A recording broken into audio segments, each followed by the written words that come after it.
And we have taken the historic step of reforming our international economic architecture so that the G20 is now the premier forum for international economic cooperation. And we are rebuilding the United States Agency for International Development as the world's premier development agency. And we also discussed the issue of G20, where we must continue to promote G20 as a premier forum for international economic cooperation so that efforts to develop global economic growth that is strong, balanced, and sustainable can be achieved. President Obama and I agreed that the importance and responsibilities of the G20 as the premier forum for international economic cooperation will continue to grow as it carries out its mandate.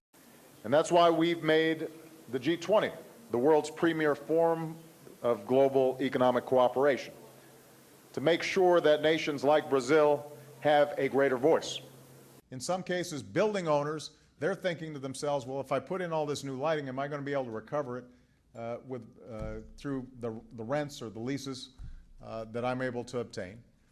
And so what we've got here are premier experts who are going to be able to help us design this program to really get this to take off. You are one of the premier public servants of our time.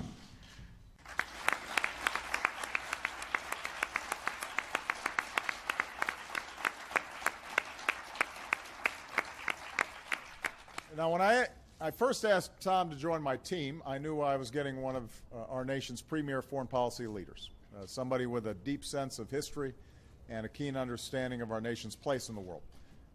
And she's helped build the hospital her father founded, St. Jude's, into one of the premier pediatric hospitals in the world. What we also did, though, was to elevate the G20 to become the world's premier forum for international economic cooperation.